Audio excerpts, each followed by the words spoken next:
Good morning, good morning, good morning. It is a Reckless Friday. I am Gally, going to be hosting today. I'm joined by Kazi out on the West Coast and Anan in... Now, Anan, you were in Detroit, or you're in Michigan, right? In Michigan, in a tiny little suburb. Opening a new store or meeting a new health inspector or burying a new health inspector. So it wasn't a health inspector. Oh, okay. It was it was a construction inspector to make sure that our building is up to code, and a fire marshal to make sure we do not light the bitch on fire. And we failed the fire marshal test for clarity, so we're good. Okay. Well, I mean, it is probably a good idea when you sell mattresses and they're stacked up all over the building that you are not a fire hazard. But then again, you know, I will say I got a buddy who owns a bar here in Western Mass, and he built a golf simulator attached to the bar. Completely separate building. It was its own restaurant. It had passed every fire inspection in the history of time, and the city found a way to stop him from making money in his new venture for about 180 consecutive days. And he was just like, by the end, he was just like, I'm ready to just pay the fines. Like, this is ridiculous. It was like inches of stuff. So speaking of small inches that lead to large errors, we have seen quite a bit. Yeah, that was a bad segue. But we've seen the incremental mistakes that have piled up and led to less than stellar results, especially the last two. But more than anything, less than stellar performances basically since jump at the beginning of the season, right? I mean, you could probably say of the 10 matches they've played so far, they've really put in a really good performance for maybe 30 minutes against Everton and about 60 against Arsenal. And that might be being a little bit bullish. But we will get into all that. Before we do, let's just quickly, I haven't got a chance to talk to you guys. I know Kazi was on the Thursday night show. Anan, we'll start with you here. Did you watch the Galatasaray match live? Did you just catch it in replay? High level, I don't want to spend too much time on that. We're going to do a lot of previewing Chelsea and talking about the squad itself, but let's just go from your initial expectations when you saw the lineup to the result. It's one of those where I even asked in the group, like, what is our system? What are we doing? I'm starting to feel like the club's losing its identity that we had last season in the midfield, because we want to accommodate the new signings. And I understand, obviously, we got wreckage signings, and it's not like we've signed nobodies, but it's starting to feel like we're going away from what made Liverpool last year to try to find something new to make it a new identity this year. And that's where we are right now. We don't know what we want. The manager doesn't know what he wants. He probably does. It's just not seeing it translate yet. And I think if we keep going this way without improvements in individual performances, it's not going to be a good season.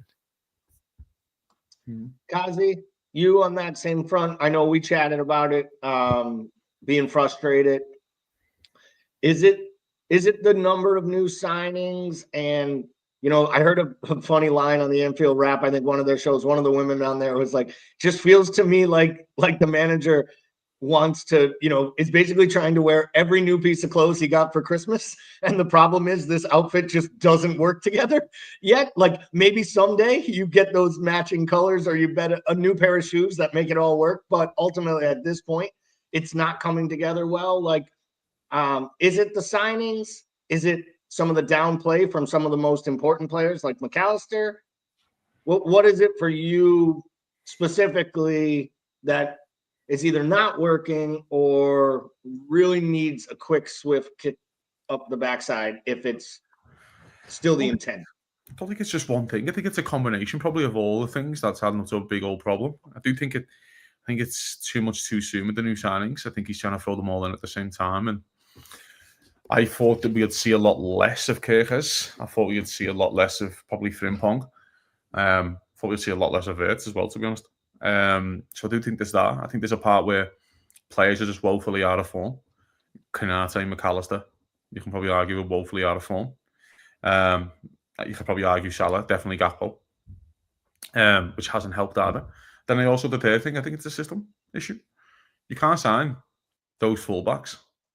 And when you look at the heat maps and the passing stats, for them to be where they are on the pitch for 90 minutes, you just can't. You haven't signed them on the back of that. You've signed the right wing back. I'm sorry, lads, he's not a right back, but he's not. And I've said this from the start, since day one when we signed him, he's not a right back.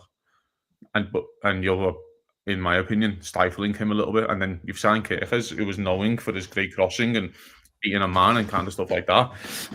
The stats came out after the Galatasaray game. He didn't pass the Gakpo once in the whole game. So he just didn't play the ball down the line once. And every single pass he made was sideways or backwards. That's not good for your fullback. And that's the one thing that when Andy Robertson's playing, I'm not, by the way, Kirkers isn't a problem. Liverpool, at the moment, at least, he was at the start. He isn't in the last 3 games. He hasn't been the problem.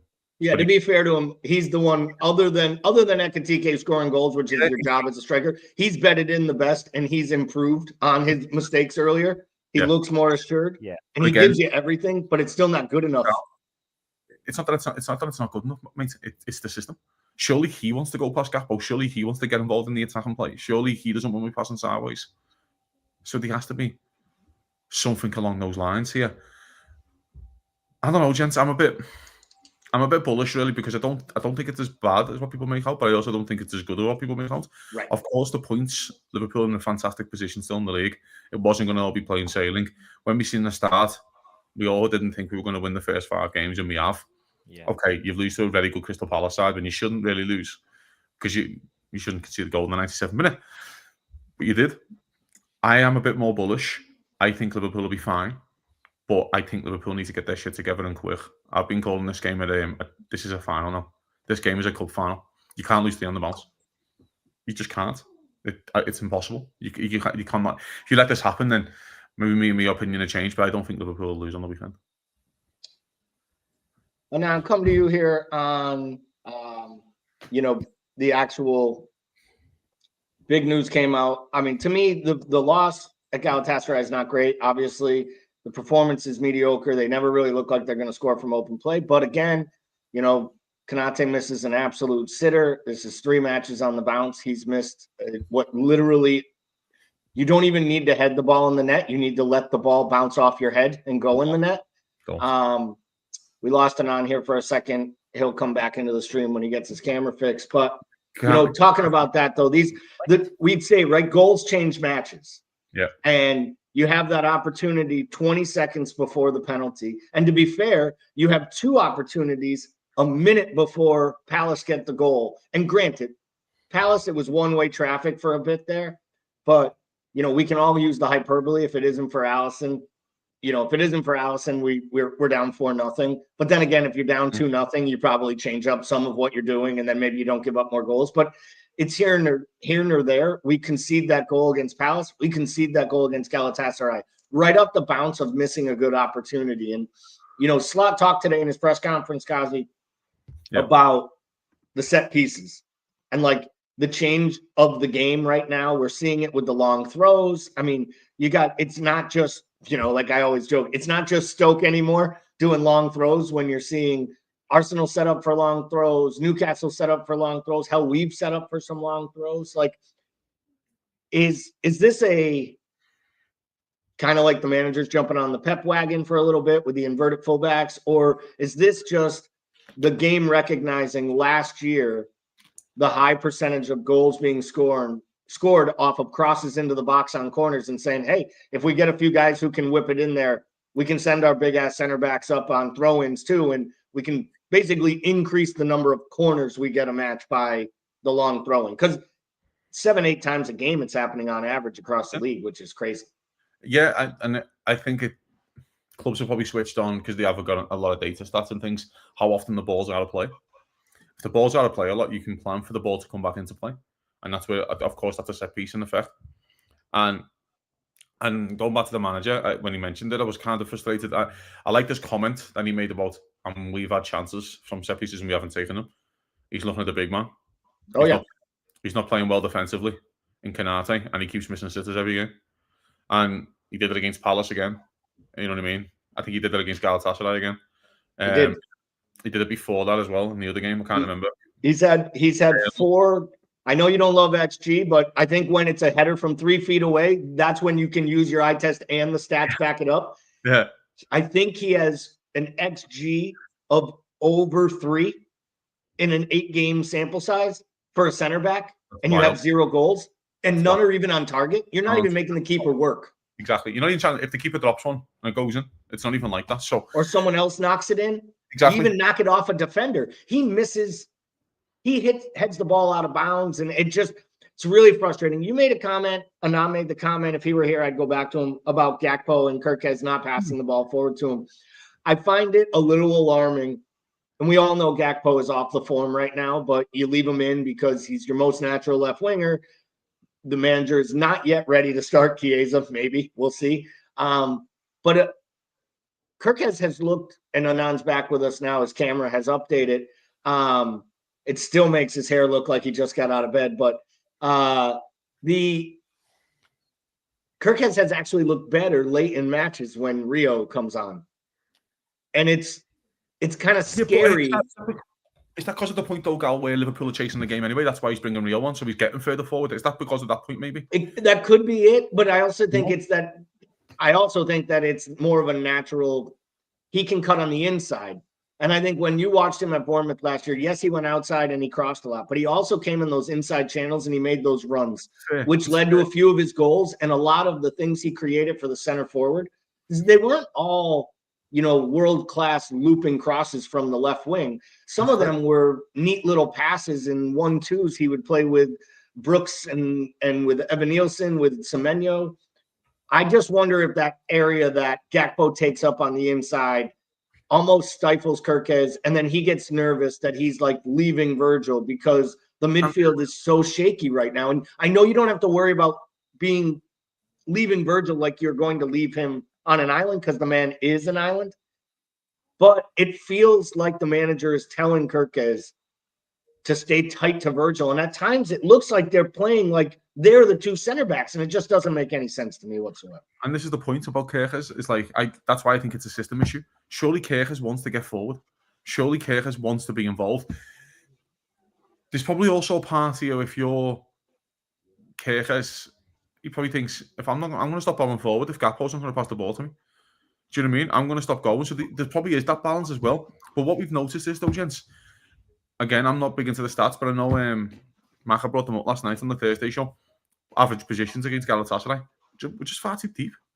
We're far too deep. Wirtz is picking the ball up off McAllister. I need Wirtz 15 yards further forward. I need Kirkez 15 yards further forward. That's where I need them. I don't get it. Gakpo's our furthest, by the way. Gakpo against Galatasaray was our furthest player forward by about 30 yards. Ekatike was so deep it was a joke. And I don't want Wirtz picking the ball up on the edge of our area. I need him further forward. And there's also a part here, gents, where Liverpool, the front three, we can select the front three, whatever you like. Salazar form, Gakpo, whatever. You've got to give them the ball. You've got to get the ball to them. You've got to keep feeding them the ball because they're your forwards. Like, this is how footy works, whether they're out of form or not. They can create something on a whim. Gakpo can cut inside and put one in from 25 yards. Gakpo can do that, we know that. Salah can cut inside on his left foot and dink one to the back post of Gakpo because he does it all the time. So you've got to keep giving the ball. I just don't think they're getting the ball enough. That's another part of this. I don't think they're getting the ball enough. I think Liverpool are being a bit too cautious. And I also think the new signings it's not that they're not fitting in because it's going to take time. We knew this, but I just think it's a bit too much too soon. I think, I'd like to see Liverpool go back to basics this weekend. So, Anand, we were talking about Gakpo there. Let's touch on Szoboszlai. We talk about going back to basics, right? If that's putting him in the 10 hole and having him make the runs and pushing the ball and making the passes. Is it that much? Is it the fact that Szoboszlai would kind of, when he was in that number 10 role last season, doing it the way he did, he would always lean towards the right-hand side for two parts, right? One, so he could help Trent. He would work the triangles with Trent, and so he could continue to feed the ball to Mo Salah. It was consistent. It was Gravenberch, it was Szoboszlai, it was Trent. There were quick passes, quick movements. They knew where each other were. Wirtz naturally operates in the same area Szoboszlai does in the middle, but does it on the left-hand side.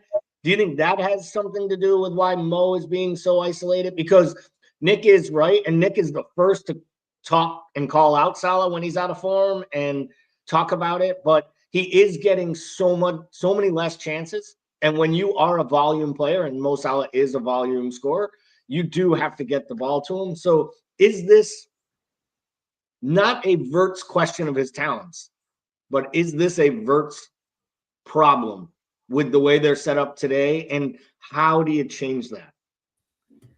I think it's a Wirtz fitting in problem versus talent problem, because we know he's talented when he has the ball and he moves with it. You just watch him glide down the midfield. It's so beautiful to watch. But where's he fitting? Is he fitting in that 10 role? Is he not? I was reading yesterday, why don't we use him as a false 9? I was like, yeah, but we got like 2 real 9s right now. We don't need to put 2 of our 9s out so we can use him as a false 9. But same thing applies to Isak, right? 4 touches last game, but it's not because he's bad. It's because he's not getting the ball. He's not getting the service. Yeah. And I know that manager liked, Szoboszlai playing at the right back. So every time things don't work out, he's like, fuck it, go right back, overload the midfield. That's the most Brendan Rodgers shit I've ever seen. I want to touch on that because this was on the agenda. The agenda doesn't usually get that far past. I do one topic and then we go off rails because that's what we do on Fridays. But the Szoboszlai thing to me is, I've read it, I've seen it. It's in print, it's in spoken media, it's on podcasts, right? It's everyone. Well, what can you say when your best midfielder is forced to be your best right back?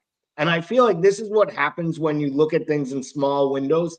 He was forced to play right back against Newcastle. It was not by design or choice. He had to play right back. Gomez wasn't fit.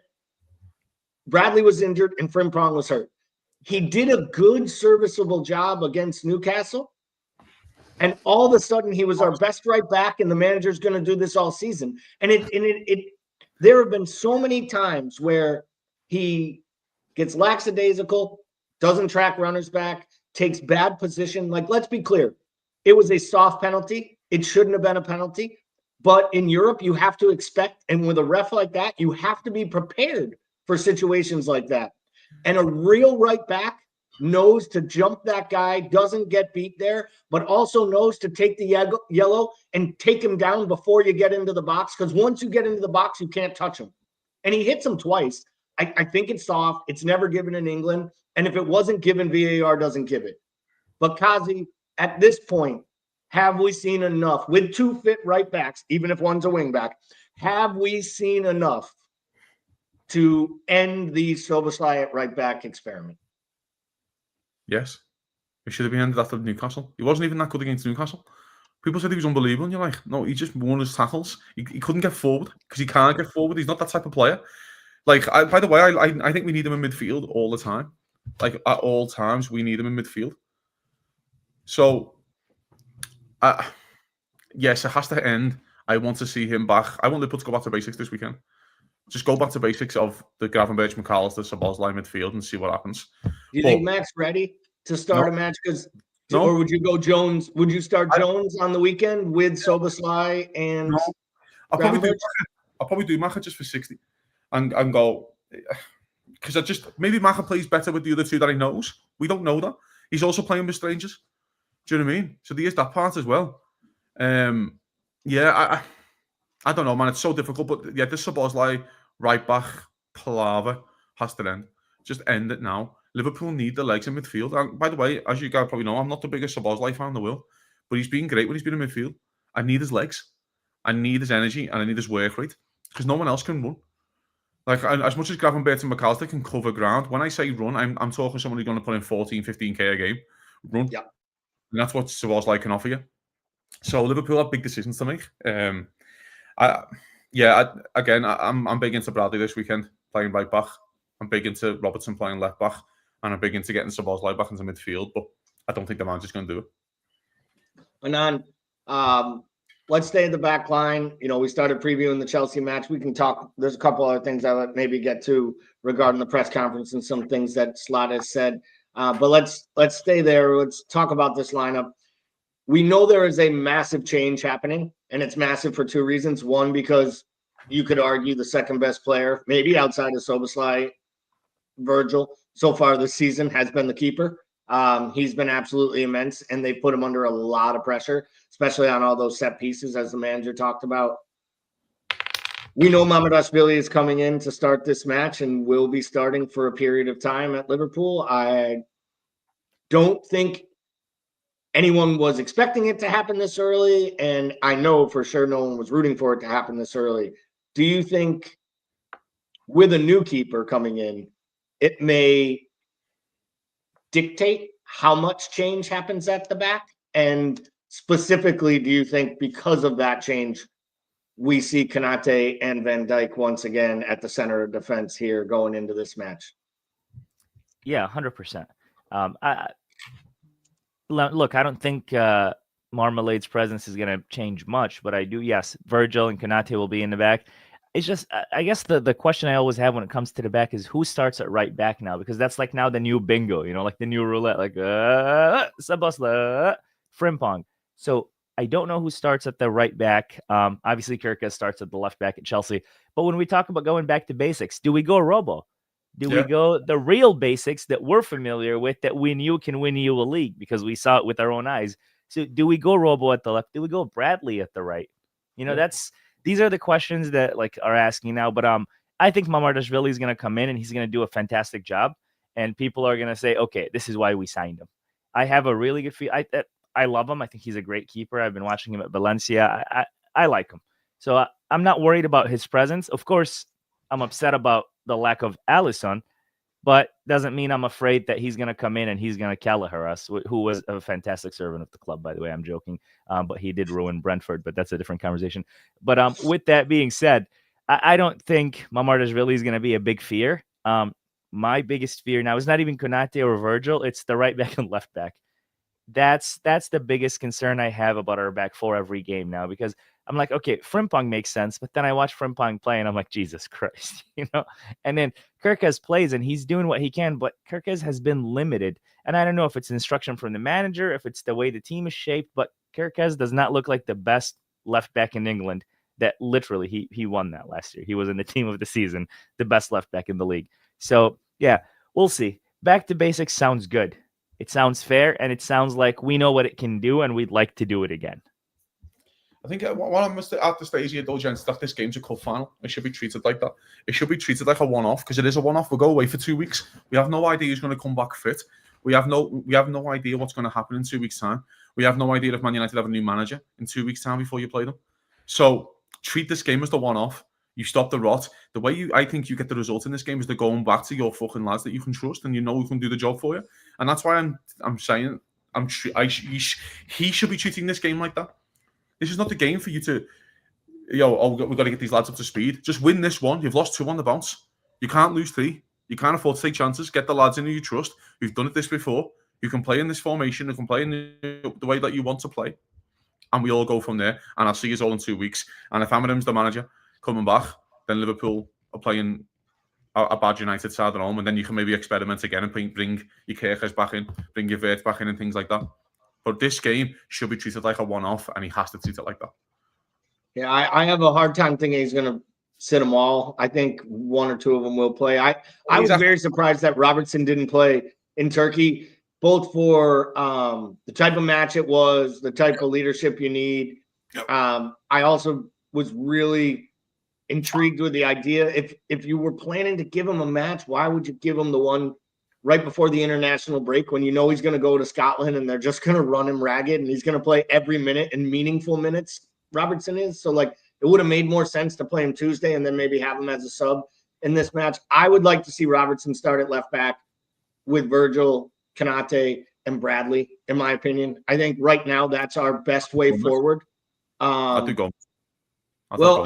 I would have liked Gomez, but I do think that I think there's 2 parts here. I think one, the manager is not ready to start him here. I think he's going to give Konate one more shot. I do think, though, if Konate goes out and gives you another 6 out of 10 performance, I do think Gomez ends up getting minutes in this. I'll take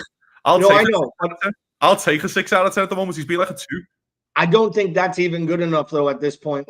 I think come back from this international break, if Konate hasn't put in a really good step-up performance that we've seen at times in the past, I think Gomez might get a run in the side where he has the shirt coming from the United game onwards. I mean, you're going to have to rotate because you can't play him 3 times a week, but I do think he might start to see himself elevated again to that number 1 partnership with Van Dijk because, it's just too bad with Leone. It gave you more flexibility. I think it also gave you more.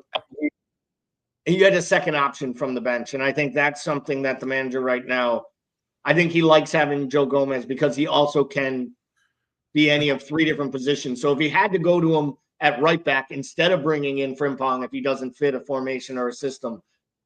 But let's talk a little bit about Chelsea here. They are a mess too. 10 players out injured.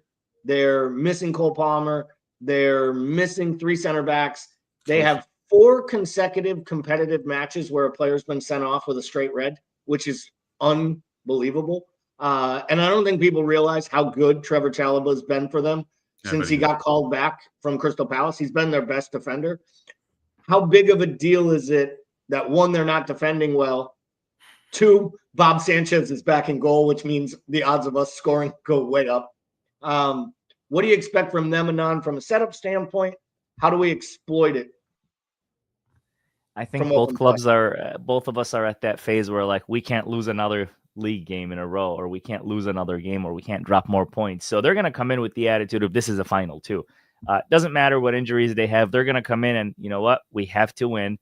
Can't lose another one. Can't drop more points. So it's going to make it interesting. It's going to be obviously a big game vibe, but I'm less concerned about how they look and more concerned about how we look, because they could have the shittiest defensive setup, and still we can't break it simply because our midfielders can't string more than 4 passes together. So I keep thinking, does playing a weaker Chelsea side benefit us, or does playing a strengthened Chelsea side benefit us? Because we want to see the best we can do. I think he's going to – I just sat down as you guys were talking, and I kept thinking, and fuck me, he is going to start Wirtz. He really is going to start Wirtz because Chelsea's missing players, and he's like, you know what, this is a good opportunity for him to click, and this is a good opportunity for him to do something special, and he's going to start him.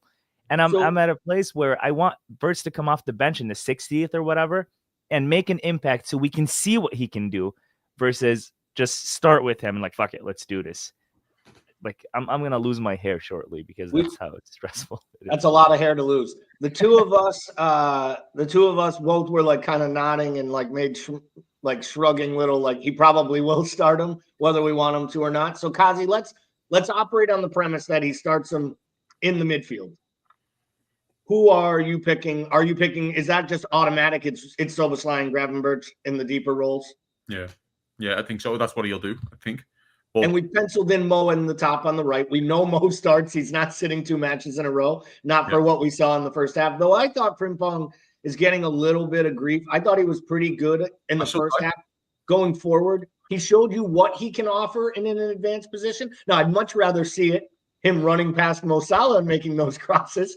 Yeah. But I also think he was done a little bit of disservice by the fact that if Isak is in the game with him, I think there's a chance that Isak is in and near the 6-yard box because Isak makes those runs.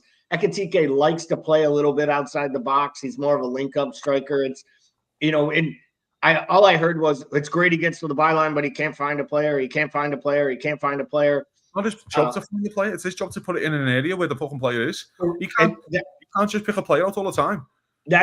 And my thing was he was beating his man and he was getting the ball off, or he was winning us a corner, which is getting us up the pitch with an outlet that we haven't had most of the season for different reasons. And his touch wasn't bad at times. My one complaint was out of nowhere, he'd be the furthest man forward. And the next thing you know, he'd be holding hands with Szoboszlai like he was playing right back.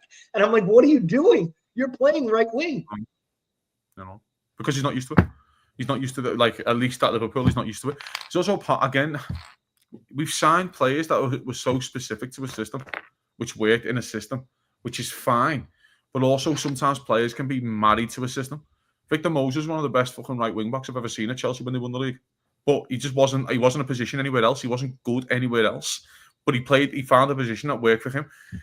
I have that conversation about Ashley Young. Wasn't good enough to be a winger, wasn't good enough to be a fullback, but he played right wing back at Inter Milan, wins the league, and he's unbelievable.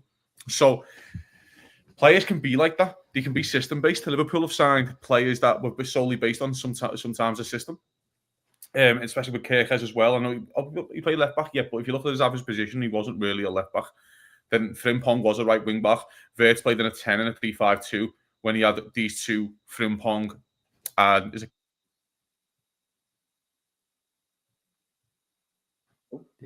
Because he forgot the name so bad, his internet kicked him out. That is quite the angry. Like, Yeah, we could Italian Kazi. if we allowed all the comments, just paint everybody in the comments right now. Give us what is going on right now. Write a caption to that frozen picture, because that's some outstanding stuff.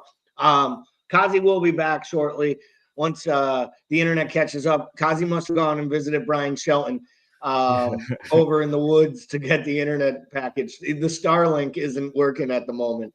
Anand, center forward position. Isak. Who are we starting? Isak. It's all the roads lead to Isak. All the common sense leads to Isak. But also on the left, I'm starting Ekitike. That's why. I am using that experiment. I want to see Ekitike on the left. The really nice thing about the Isak Ekitike center forward on left is the fact that Isak also likes to go over to the left. He's played a lot of left in his career when he played in Spain. So they can switch. Ekitike can come in, Isak can go out, and then, reverse it again. So I would like to see Ekitike on the left. I would like to see Isak up top, but it's also not going to happen. Gakpo's going to be on the left, and Isak's going to be up top. So I'd asked Anand while you were frozen in time and coming back in, Kazi. I asked him, basically, we've talked about the midfield a bit. If we stay on that premise that Wirtz is going to start in the midfield in that 10 position, who are you starting at center forward in this match? Isak, probably because he's fit. And Ekitike is struggling with cramp. He knows he's had a week off, which is interesting. And then he's struggling with cramp.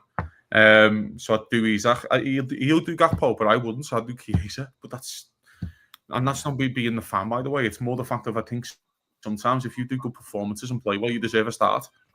And maybe that's just the cynic in me. Maybe that's the old school type of football fan I am. If you come in, the manager asks you to do a job, you come in, contribute, do a job, you deserve to start a football match. The manager doesn't see him as an option. Well, I'm sorry, lads, and I think we all need to get on this board here about Chiesa. The manager does not see Federico Chiesa as an option until he starts him in a legitimate football match. That's I agree. I've been saying it for a while. And if it's a meritocracy, he has to play at this point. So basically, Liverpool have 4 forwards that he trusts to start games. The 4 that he started games this season: Isak, Ekitike, Gakpo, and Salah. There is 4 forwards, and then he has 2 bonuses. Until Chiesa can start a legitimate football match that the manager wants to win, not a League Cup, that's when he then becomes an option. Up until that point, he's not an option. So it frustrates me, because it frustrates me more with modern football managers. Because, by the way, this is not just a Slot thing. This is more of a general pace of football is that they have players. They just have players there who come in and do well, but just won't start, and they just know they're not starting a week later. And I just find that a bit sad, a little bit. Do you know what I mean? That's why even I'm not Arteta's biggest fan, but I'm quite glad Trossard got some minutes, starts, because whether you like it or not, whether like him or not, he came in and contributed off the bench, so he started on left wing. That's nice to see. It's nice to see where I think, because Chiesa's starting to become one of my favourite ever players, just because he's been written off so many times, and he's battled back, and he's contributed, and he's fighting his way in. And I like that about players.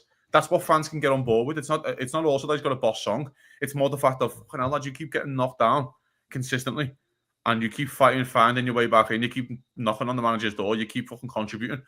That to me is like, I like it when a player looks at the manager and goes, "Fuck you, I'll prove you wrong." Yeah. I like that in a player. I like that anger. I like when Jordan Henderson stayed years ago when they were going to loan him to Fulham in a swap deal for Dempsey or some guy. He's like, "No, I'll prove you wrong."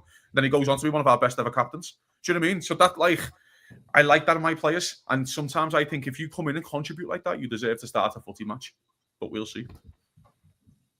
And how about you? I know you're a big fan of Chiesa as well. I have been from the beginning. I'm a little bit more with Kazi, where I often comment that I do think the manager has more faith in him than he did last year, because he'll use him, where last year there were times where it was like, this is break glass, put him in. We should try to score another goal here. We should try to get minutes in his legs. And he was like, no. I think he sees him as a more viable part of his squad. But I'm with Kazi. He is not a full-fledged difference-making option until the manager is willing to give him minutes, when it isn't to rescue a match. And that's where I am. Does he even have more faith in him? Or does he just need a scapegoat to try to save him every 2 last minutes of a game and try to win a game? And that's where I am. No, I don't think he trusts him. I don't think he has faith in him. I actually still can't get over the funny video after the Southampton match when he went and he spoke with Chiesa and he said something to him. And Chiesa was so shocked. I don't know if you guys saw the meme. He opened his eyes and he said me. And all the comments are like, Arne finally told Chiesa he's a good footballer or something along those lines. And Chiesa was I think so he said shocked you that had a good match. Yeah, I think Chiesa's so shocked that he said something good to him. I'm on that boat because I don't think the manager believes in him. I don't think he trusts him. I think he wanted to fuck him off this past transfer window. Chiesa stayed. I really don't think he wants him at the club. And it's not. I don't know why. Is it because he sees other viable options? Is it because he believes in the players he's got? So do I. But Gakpo's not producing. Make a change. This is how other players get a chance. When one is underperforming, one is performing well, you make the chance and you see how will they shine under the big new light. What if Chiesa comes into the starting 11 and he's actually dog shit? That time we can say, you know what? He's that one of the kind. He's a Ryan Babel. He's good to come in the last 10, 15 minutes and we'll be happy with that. But what if he comes in and he's playing significantly better than Gakpo and we're actually happy with it? And he keeps that position and now he's a starter. And now his career kicks off. I'm sorry, I'm going down his dream hole. But, it's possible. It's possible. He didn't get called up for Italy again today. The Italy lineup just came out.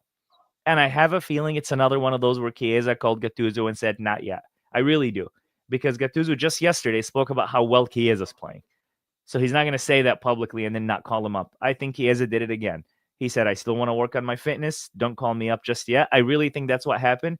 So if that's the case, give the guy a chance.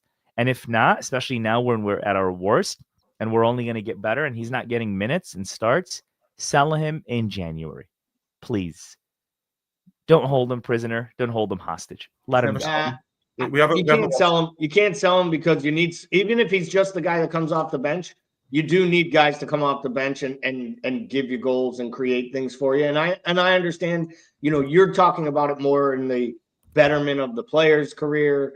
The player has shown that he can work with this. And he enjoys the crowd. He clearly enjoys living in England. I don't think he minds the paycheck.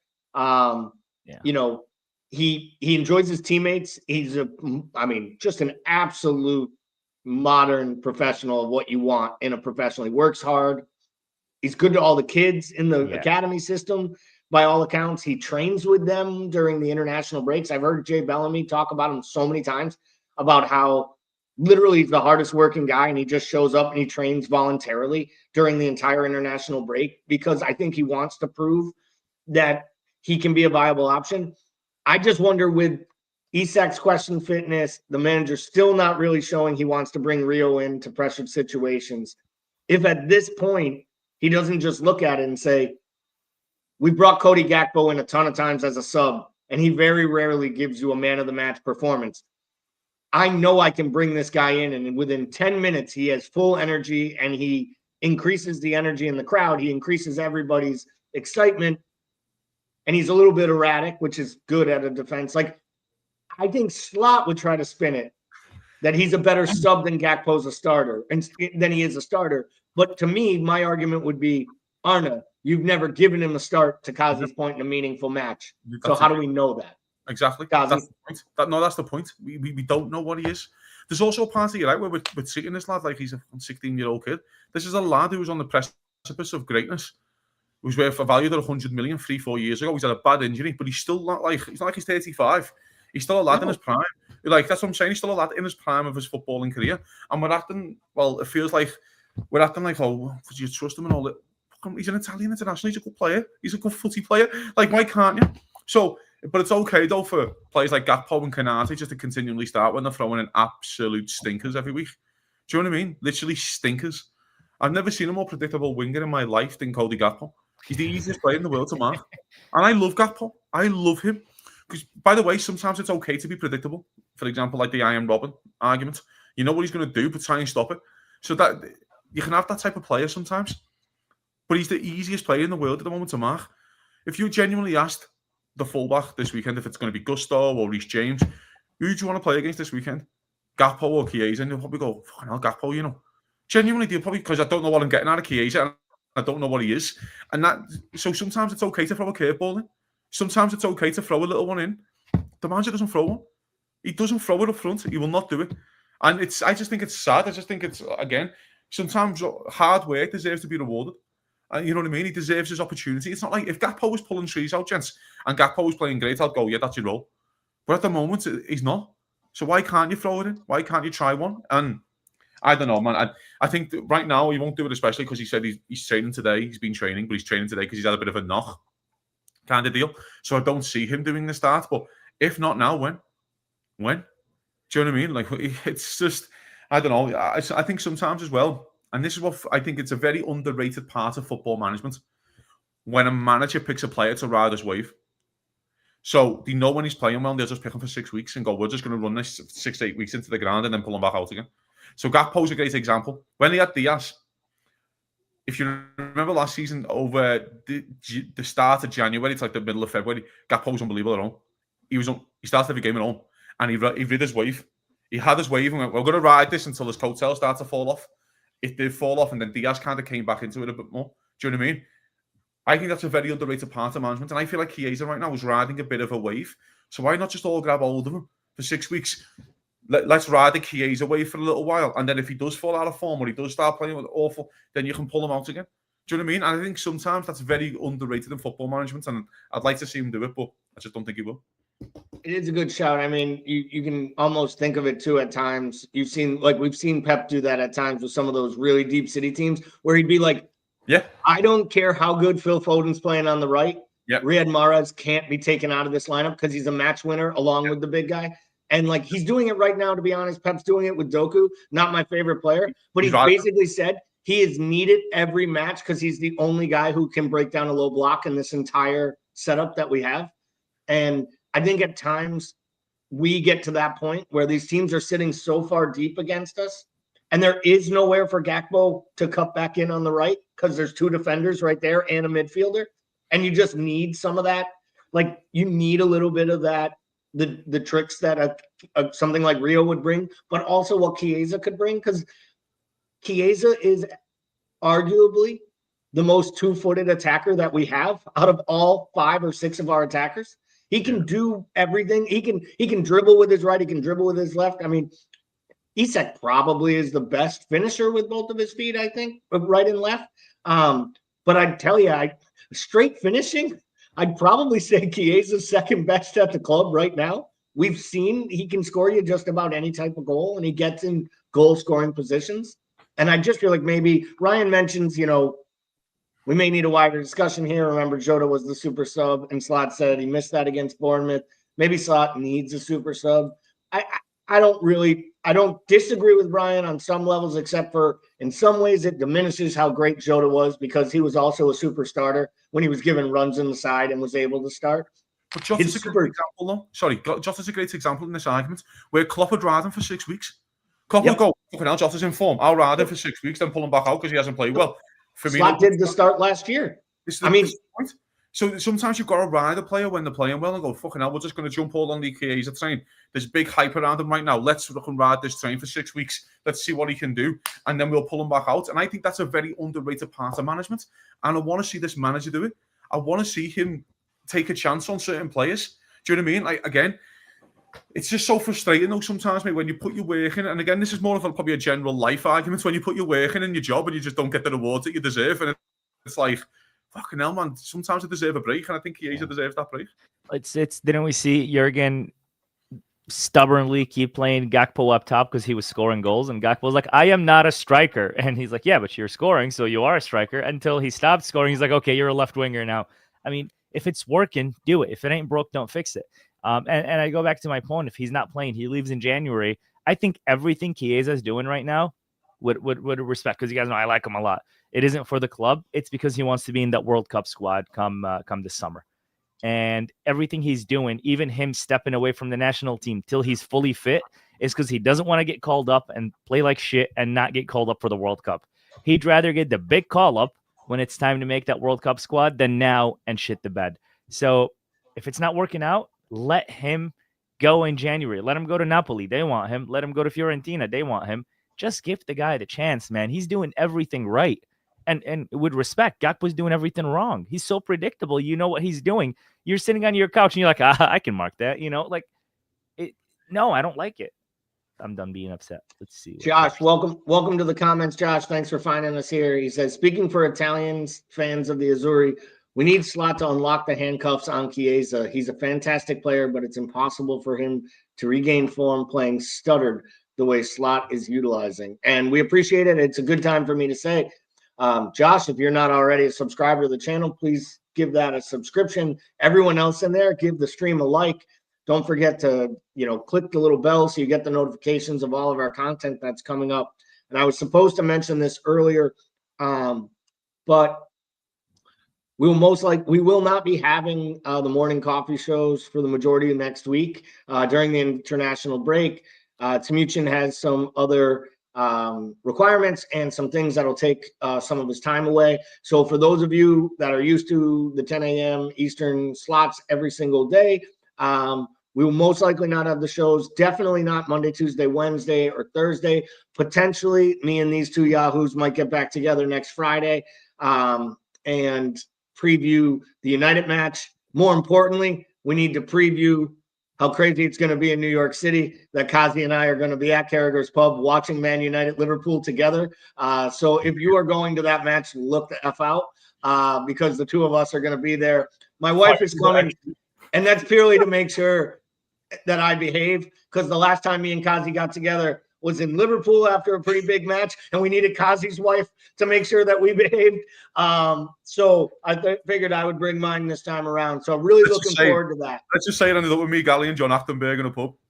Yeah, that was outstanding. Yeah. And we should say our good friend Megan was there as well. Yes. And she luckily stayed sober. So we had two babysitters that night. And really, let's just be clear, she was like a bodyguard / babysitter for me, especially when me and Kazi were in the lobster pot at 11:30 at night, getting everyone to sing the Jurgen Klopp song right before I decided to drop all of my food on the street in the middle of Liverpool. So for whatever homeless person found that dinner that night, I hope you enjoyed my fish and chips. But let's get back to that Chelsea match because those stories will probably get us banned and or binned by YouTube. So this match, it has been thrown out there. Kazi, you're spot on. They cannot lose this match. You don't lose 3 matches in a row. It's interesting to note, Liverpool won the league last year, only winning 3 matches away against sides in the top that finished the season in the top 10. I do believe Chelsea will finish in the top 10. Anand, I'll start with you on this one. I believe this is it's hard for me to say a must win this early in the season, but is this an absolute must not lose? It looks like people have already turned on Slot, right? And imagine if he loses that one. Oh boy, Twitter is going to be, as the youngins would say, lit. But yeah, it's every game is a must not lose, right? But to go 3 in a row, especially 2 back-to-back in the league, would be a problem. So it's for me, I know it's early in the season, it's a must win if we want to be about business. Because remember, we lose, Arsenal win, and now we're second. And I do not want to deal with that shit. I do not want to deal with that. So it's a must win for the players. It's a must win for the fans. But most importantly, the manager, right? He needs to now go out there and show, I know what I'm doing. I know what the shape I need is. Don't worry, I got this. Because I'm seeing fans going crazy at him because they've added his picture to the banner. Oh, what a shame. He's only won 1 league. Seriously? We didn't win a league for 35 years, and now we win 2 in 4 years, and it's a bad thing. It's a must win. Can't lose. I would be okay with a draw, believe it or not, because you're going to Chelsea, who have spent money. Yeah. And they're potentially title contenders, right? Whether they're in form or not, they're title contenders. And it's so early in the league where everybody in that top 5-6 is a title contender. So I'll take a draw, but we need to win. And I just thought, what if he starts Verts on the left wing and now I'm really stressed out? Go on to the next person. Hassan says it's a must win. Chelsea is missing good players. It is a must win, in my opinion. We're missing a system. We're missing an identity. They're missing players, but they've got an identity. Maresca's got that identity going. We don't. but their keeper's dog shit. Right. Liverpool just need to have shots. Yes. Can we have shots at the goalkeeper? And that's all. You know, I slightly disagree. I agree with Hassan. Sorry, that Liverpool, it is a must-win. The reason why it's a must-win, you just don't want the precedence to be sent over those 2 weeks of the international break that Liverpool haven't won 3. That's why you just stop it now. Just nip it in the bud right now. And we're playing Chelsea at the right time in terms of the injuries that they have. I think it's the right time to play them. I think Liverpool will win, by the way. I think they will win. I just think they'll get their act together. I think leaders will step up, like your Salah and your Van Dijk and players like that, and kind of drag this over the line. Treat this as a one-off, and I agree with you in terms of we haven't got a system, and I get that. Sometimes you don't need the system to win a game. Sometimes you just need a bit of fucking balls by you. Sometimes you need to graft. Sometimes you need to win your battle in midfield. Sometimes you need to walk off and go, I'll put everything into that there today. Do you know what I mean? I don't think Liverpool have done that in the last 2 games. I don't think Liverpool have done that a lot this season, where they've walked up the pitch and went, did you win your midfield battle there, Gravenberch? Did you win it? Because to tell you right now, Enzo Fernandez is in some great form. Great form in midfield. I think he's scored a few goals. He's had Caicedo, we talk about Gravenberch all the time. Caicedo's been the best player, maybe in the Premier League since January 1st of 2025. These 10 months, he finally landed there, and they got the $119 million player. And he has put together a nice little partnership with Enzo Fernandez. I know he'll probably be pushed more forward. They're talking about potentially playing Reece James in midfield for all 8 minutes until he gets hurt. It'll be interesting to me to see what they do. Let me ask you this, Kazi, more from a mental standpoint. Mm-hmm. Let's say they do slip up, they give up a late goal, they end up drawing this match. They would be on equal points, assuming Arsenal beats West Ham, but Arsenal will be in first because of the differential. Yeah. How is it too early in the season for a psychological type of like giving Arsenal faith? Is it because it'll really be the supporters who lose their heads, not the players, if we're on level points but behind in differential? When does it go from being just too early to worry to 10 consecutive matches without a good performance? Because to me, that's more concerning than where we are. Yeah. I think you can make up points, as we've seen in the history of the sport, but you can't change playing mediocre. And they haven't been able to change that since second half against Bournemouth. But there's also a part of this, though, and I agree, because I think performances are very important. This game is such a one-off because you have 2 weeks off. So just win this damn football match, get the points on the board in any means necessary, and then in 2 weeks start worrying about your performances. It does lighten up a little bit in terms of the fixture list. It does get a bit lighter. It does get a bit easier where you can get into a game. I just think this game is such a one-off based on the other 2 results that Liverpool just have to win. I don't care how you play. You need to get the points on the board. You need to start putting basically stop this narrative from building that Liverpool are not playing well. You need to stop it now and win, and then go. We can sit back this international break and go, fucking hell, we've been to Newcastle, played Arsenal, been to Chelsea. Do you know what I mean? Like played the derby, which anything can happen, as you know. And you can sit there, play Bournemouth, who I think one of the best sides in the league. I'll argue with anyone. I think they're unbelievable. And you can kind of take stock a little bit and go, fucking hell, you know what I mean? Like that's decent. Liverpool went to Chelsea last year, didn't win. Okay, there's reasonings for that. Of course, Liverpool were on the beach for a week, came back and played a footy match because you just won the league. But we didn't win there. We didn't beat Arsenal at home last year. We didn't go to Newcastle away and win. Well, we can change that narrative now and win. And then before you know it, you sit there, gents, and you evaluate and go, there's 3 games there that we didn't pick up points in last year when we won the league, and we've already picked up 9. That's massive. I think that's do you know what I mean? I think that's like a really good thing that you can sit to the boys before they all go away and go, boys, what an unbelievable start. I'm so proud of you. And you can have that conversation going, you're bang on lucky against Palace not to get a point. Do you know what I mean? And I think that's when that changes. If Liverpool lose this game, Liverpool have lost 3 on the bounce. Do you want to sit through a 2-week international break with Liverpool losing 3 on the bounce? Because I cannot be arsed listening to it. That's absolute. That's mute. That's mute all notifications. Get off Twitter. Don't listen to anything. But the problem is it's all the shit I do, and I drive an hour and a half to work both ways. So all I'll do is just revel in the misery. Let's get out of here on this. I want 2 predictions from each of you. One, we'll start with you, Kazi. First question: Chelsea v Liverpool tomorrow. What's the final score? Who's the biggest and most important player for Liverpool for you tomorrow? 2-1 Liverpool. Most important player, There's got to be Canate, man. And like, I just need to see something out of you. I need to see something that resembles a football player. Because right now he doesn't resemble a football player. And do me a favour, can you hit the target from 6 yards out with the free header? Just do that for me.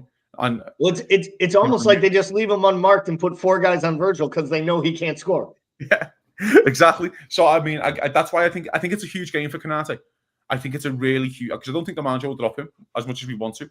I think it's a humongous game of footy, because if he throws another big stinker in and Liverpool don't pick up points, the pressure is just going to be mounted exponentially. Liverpool have a game if Amarim's still in charge after the international break against United at home, and United are a bag of rags, can't attack themselves, where they might go, maybe we give Gomez the run now. But if you go in, big performance, back to the old Canate, a really good performance of Canate, and you can basically, again, stop the narrative from creating. Stop it. You can stop it. You can stop the narrative, building the story, building around yourself by going in and putting in an excellent performance alongside Virgil. So I'm going to say Canate. I think it's his biggest game for a long time for Liverpool. Anan, score prediction. Who's the most important player for the club? Let's go. I'll ride the wave with you guys. 3-2 Liverpool. We're going to concede, but hopefully Isak scores. Ekitike if he's playing. Most important player for Liverpool, I'm going to have to go with Szoboszlai. Because is he playing right back or is he playing in the middle? That's really the question. If he's playing right back, we're doomed, because it means we're sticking with the no shape. If he's playing in the middle, he's playing his number 10 role. If he's playing in his comfortable role, he's going to, like Kazi says, run. He's going to give us his legs, and he's going to win challenges, and he's going to create chances. But one may argue maybe Salah could be the most important player because he bounces back and we see what we want to see. So we'll see. I'm going to stick with Szoboszlai. I'd like to see Isak score because the talk is already about how he's a waste of money for a guy who's unfit, playing a few minutes here and there. But 3-2, Szoboszlai needs to put in a shift in the proper position. And we'll see. I want to go off that though. I want to go off what Anand just said, because that's important. I think these two sides, Liverpool and Chelsea, are the two sides with the most possession this season in their games. I think Liverpool's 65 and Chelsea 61. Liverpool can go there and give them the ball, and you can play a little bit on the counter. Liverpool don't need to have 65% possession in this game, because you're away from home against Chelsea. Liverpool were fine, basically, in what we did against City. I'm not saying Liverpool should play 4-2-2-2, but City away last year and Villa away last year, where you kind of just drop back 5 yards, but also when you get the ball, you go bang, bang, bang, and you're away. You just go forward. And you kind of, and that's why I think Szoboszlai is super important in that 8, because otherwise Fernandes and Caicedo run all over you. So I just think you need his running ability in that position. That's why I would do him. I don't think the manager will there, but I would like to play him there just to get at those two, because I think they're far too comfortable on the ball. For the record, I would do him too. We knew that was coming. Anyone who's ever tuned in on a Friday knows that as well. I'm going to go 3-1. I'm going to go with Hassan here. I think they win the game 3-1. I've done these type of predictions before. I don't think it'll feel like a classic easy 3-1, and it might be 2-1 late, and then we'll get the obligatory Chiesa goal when he's running at just dance for 2 weeks. We're just singing a song. And then he'll just be wondering, what can I do to start that United match? All I do is score every goal we need. But I'm going to say that. But real quick on this one, we've touched on it a few times throughout the show. There's been rumors all out there with regards to that United match. Anan, United at Anfield, Amarim in the dugout, or one of their caretaker managers waiting for the next manager in charge? And does tomorrow's result against Sunderland at home have any bearing on whether or not it occurs? Oh, yeah, it does. I say it's Amarim's last match at Anfield. We have the history of getting managers sacked after the game, and I would like that history to continue. So my brother will be there when we play. When they play us, and then he will get the sack after that match. I think he'll get sacked this weekend, this international break. I don't want that to happen, because then they get Glasner right away and we're doomed. No. You never asked me what I wanted to happen. I just think this will happen. I want him to stay there forever. Just stay forever. Yeah. But I mean, I think he'll get sacked. I think they're waiting for this international break. I think it's gone on far too long, this fucking experiment. I know there's supposedly a rumour that if they sack him in November, they save like 15 million. So they might wait till November if that rumour is correct. But I think if they lose at home to Sunderland, you might see a Michael Carrick in charge or someone like that, I think. Anan mentions the fact that, then they get Glasner. Reports are that he's already had conversation with the Palace board. Mark Gay must be losing his mind. You were going to quit Palace, and you've left 8 weeks later.